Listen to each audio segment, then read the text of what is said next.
Hi, welcome to Lit Up 365. Principle is not bound by precedent. So I'm really excited. We are into fall, and so we get this opportunity to really finally connect with ourselves again and who we've evolved to be over this past year. And understanding this concept of principle is not bound by precedent is really understanding that what was is not what will be. And we, as a species, social survival tells us that things need to stay the same. And so we tend to think history will repeat itself, but it really doesn't. Things happen and then we evolve and move. The world isn't even like it was 50 years ago. Things have changed dramatically. So we don't need to look to history to learn. We need to look to what's next, to what's becoming, to what's possible. And so over the last year, we've been really working on discovering a new possibility. And fall is about seeing ourselves the way nature sees itself. It's when fruit, when bounty, when the crops are yielded, when the benefits of our arduous effort are received. So summer is over. We've done the hard work. And now here we are connecting again with what our effort has created. And we're all experiencing it. So if you've spent the last year not working on something, not creating something, you're still evolved. We're still becoming that next thing. But if we're developing resistance or anger or walls, we've built those over the years too. And so we're going to talk about how that happens today, how we build things, because it's not the way we typically think. So again, this whole next season will be about us coming to see ourselves and understanding that our natural state of being is brilliant and beautiful. You know, that idea of divine we've been talking about over the last few weeks is not something we become. Grace is our natural state of being. It is organic to who we are. We are beautiful and brilliant from the day we were born, right? And then things happen that stimulate change for us. And sometimes the change feels like pain. So really it's the transition between who we were into who we're becoming that's painful. That's where limitations come in. We're not ever uncomfortable in life unless we know something better is possible. So it's the idea of the better thing that actually can stir discomfort. But we only have discomfort if we're not comfortable with that transition, if we're resisting it or holding on or reaching. These are the things that cause our discomfort. So what I want to talk about today is self-expression, allowing this expression to naturally flow, because self-expression is always happening. We are always affecting each other and the world around us. Right? Again, I've talked about this idea of contagion and how it works, like mob mentality. So we've talked a bit about people that are empaths. So the definition of empathy is being able to feel something with someone. So a good example of this is if somebody starts to laugh, we might start laughing. There's contagion in it. Their laughter, then we start laughing. They've done a lot of tests where they just put a person into a random crowd and the person starts laughing. And eventually, a large portion of the crowd will begin to laugh with them. The same is true of all of our states, right? But there are two sides to this. You're either the one laughing or you're the one having laughter stimulated in you. And so that concept of empathy is that I'm a person that feels others' emotions with them or thinks their thoughts with them, that I tend to be more subjective and subject to what other people are feeling. So this is, I don't set the tone in the room as much as it's set for me. So this is very common of introverts, people who are tend to be uncomfortable in social settings because they are bombarded by so many different feelings and things are changing constantly that it really does put a lot of tension in their body. And so this tension depletes us, and then the person thinks that they need to recharge by being alone. And there is a recharging in the fact that you're not depleting the same level of energy. Well, being an empath tells us that we are not expressing. We are not the one owning the room. The room is owning us. And that doesn't have to be permanent. This isn't a condition that is incurable. It is an experience that is the result of a certain internal consciousness. So we talk about this a lot, like in relationship balancing, in the relationship balancing course. We talk about developing that radio dial and becoming a dominant creator so that we can own the room and our space in it. Now, a lot of people start to think that means we dominate others. No, we're dominant creator of our own life. Others don't determine who we are.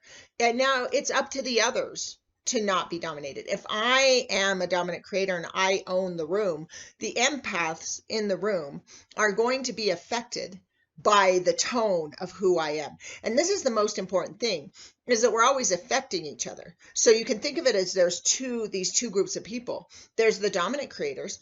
Well, I'm not going to affect them anyway, so they're not my concern. My only concern is that I don't want them affecting me. And then you have these empaths that are affected. And I could either take on what they're experiencing, or maybe what I could do is have such a centering, focused self-love for myself that it affects them.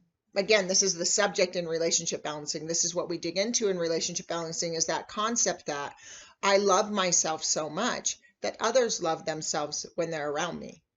I am so calm and centered that others are calm and centered when they're around me, right? We don't want to call something to us. When we talked about attraction, we don't want to have that concept of, I'm going to wait for life to happen to me. I want to bring something forth. And so that's what we're really doing throughout the year. And now is we get to see what we brought forth this year, what we've developed from deep within our own being, and what we're now expressing into the world, that effect we're having. There is always a next collective evolutionary step happening in the world at all times. We tend to look at this generationally. And again, I always say generations are not bound by age. They're the consciousness available at the time of that generation. So right now, our focus is a lot on Z generation, because they're coming into adulthood. And so they're the thing that coming into realization, like the fall. And so it's very much about this. I won't let you make the rules for me. I'm independent. I'm individual. I am unique. We're each a unique perspective. I will define my sexuality, my social structure, my gender. I get to decide who I am. It's an amazingly beautiful, brilliant time for our species, because we finally broke that curve of the social survival consciousness, and we're into that core survival, but it requires that we know who we are. If we don't know who we are, then we feel out of touch and we feel disconnected, and we don't understand that Z generation. They seem rebellious and doomed for a lot of people because of this conflict. And that's why there's this huge conflict between Z generation and the baby boomer generation, is because they represent two completely different survival mechanisms. One is that last bit of the social survival. And then we went through this anarchist Generation X time. And then we went through this wise and deep millennial movement, which was really about this idea of looking at society in a different way, looking at it as our responsibility, and looking at ourselves as needing to find our true place in the world in order to give to that responsibility. And now here we have Z generation, and it's this complete polarity to what the baby boomer generation represented. Now, if we identify with that generation, if we identify and say, oh, well, I was born at this year, so I have to be a baby boomer, then I'm going to be upset by what I'm hearing right now, because I'm thinking, oh, you're telling me that I have no value now. But what I'm saying is that there's a relevance, a next collective evolutionary step that we're taking as a species.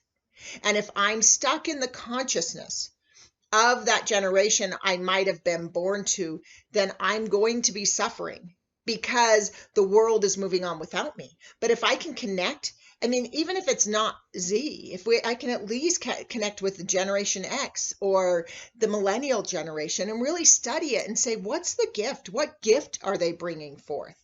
We tend to have, we've had this tendency as a species to have the older generation mock and tear down the younger generation when they're the actual growth. They're the beautiful. They were the new thought movement when it happened. They were the new age movement when it happened. When we looked at hippies and equal rights, compassion and no war. They're the emotional intelligence concept and equal rights. They're the movements that are happening in the world right now. Their rights for their Black Lives Matter, their equal rights for marriage. They're recognizing an individual's right to choose their own sexuality. They're recognizing the rights of women to be respected for who they are. There's this deep healing always happening, this ancestral healing that says, okay, our ancestors started as animals. 10,000 years ago, they couldn't go in a grocery store to get food. They depended on their tribe and they depended on hunting and fighting and warring because it was the survival of the fittest. But we've grown and we've adapted. And even though we can look at ourselves a few hundred years ago and think that the human race was just this horrible, horrible thing, the truth is that it grew. It was growing then, but we were animals. We were animals, and animal instincts were steeped in social survival. We're not like animals anymore. We don't have those instincts anymore. We've developed this genius, this mind that has this possibility of thinking beyond animal tendencies. You can think of the movement of the master teachers, and in their time, the concepts they were putting forth, the concepts teachers like Buddha or Jesus were putting forth were incomprehensible to the people at the time. There's something we talk about all the time now. We talk about caste systems and we talk about breaking down the structure of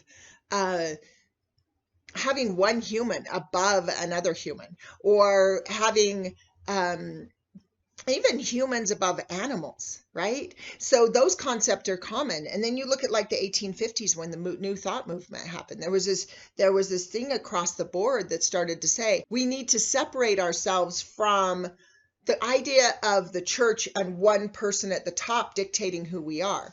We need to start saying, what is my individual path? And then in the 1910s, we started to get this concept that was, I can control my reality if I can control my mind. And it was an evolution. It wasn't everything yet, but then you hit the 60s and here's this love and peace movement.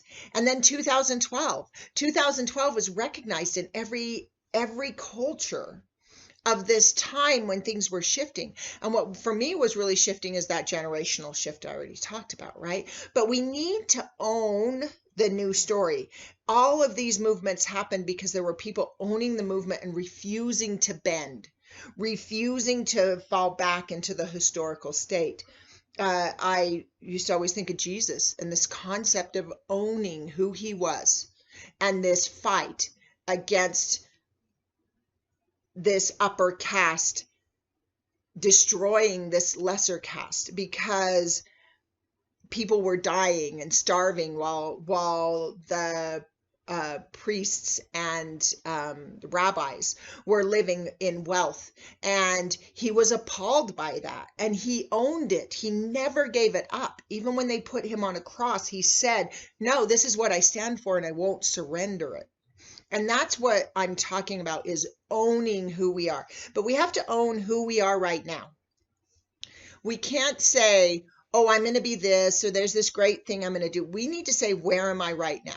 Because life moves from the inside out, right? So this will be our focus over the next few months, is understanding how change happens, that it needs to be internal. right? But it doesn't need to be hard work. It's a concept of this concept that I put forth, and it was a meditation I used to do, that's this relaxing our DNA and allowing the old to fall away. So instead of pushing out, we're just relaxing and allowing it.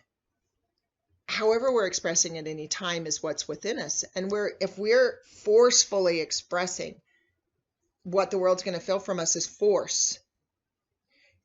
We need to look at, what am I trying to express? What is really within me? Because it's not this, oh, well, I'm going to hold a meditation for half an hour and put love into the world. It doesn't work that way. For that half an hour, your love is flowing out of you. But what about the other 23 and a half hours in the day? It is about this fact that we're always expressing. Always. It never stops. It's never just when we're in the meditation or just when we're in the practice. It's every second of every day, of every mood we have, is spreading into the world, and it's felt by the world around us. So we want to make our focus as pure as possible. We want to allow ourselves to release and let go of those things that don't feel the best inside of us, because what the world is getting from us is that internal feeling, right? And so we want to get into this concept of breaking free of those old dynamics, right? The familiar, and move into this freedom where I'm not bound by yesterday. My principle is not bound by precedent. I don't have to be who I was yesterday. Anything is possible. You can feel the different weight in that. You can feel the different weight of, I'm afraid, so I need to change things. Or, oh no, I have faith. Things are going to be okay.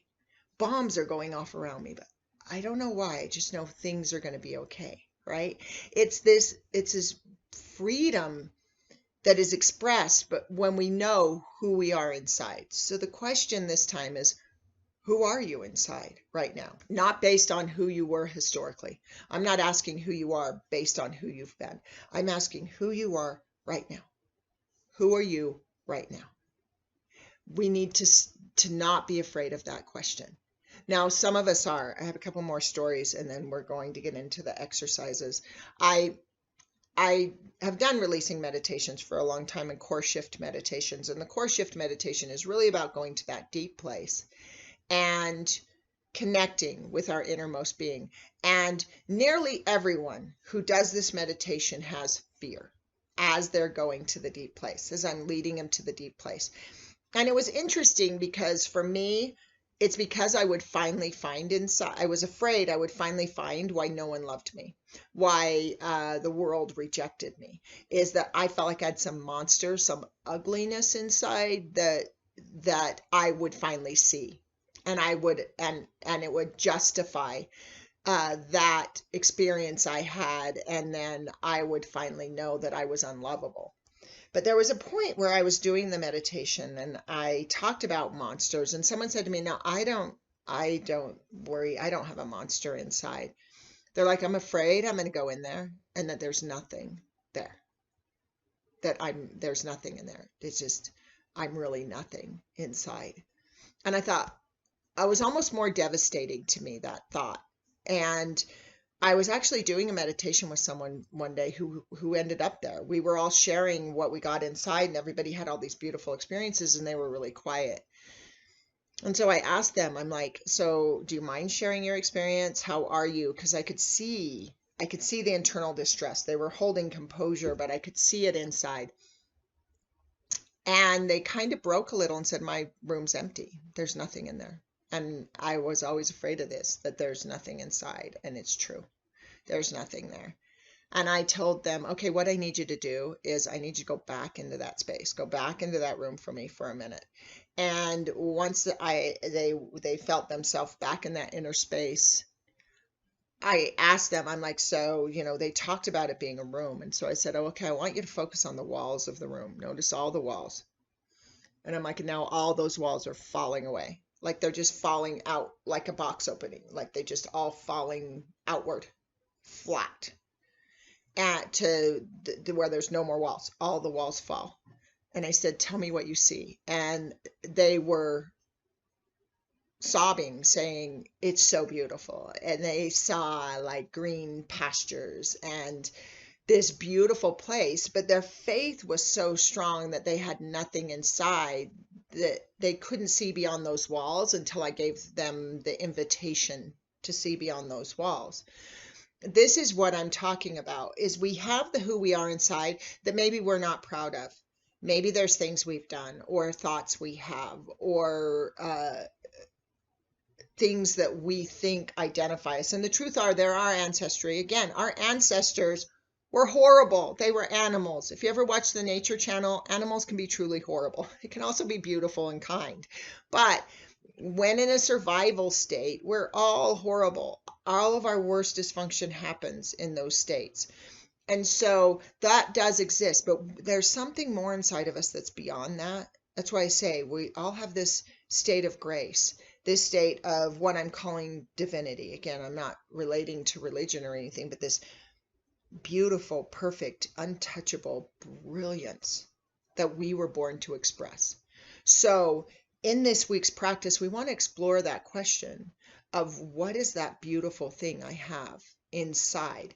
Because as I become aware of that, it immediately reflects outside. And fall is about revealing the truth, and the fact that that truth plants a new seed for a new life. And so we're going to dig into that question. So I just want to say welcome again to fall. Congratulations on making it through the hard work of summer. You have a whole 9 months ahead of you where there's no more hard work. You get to just breathe, relax, and allow this deepening journey of exploration as we go deeper and deeper within. So thank you again for being part of this. I am really excited to move forward, and I do hope you enjoy the journey.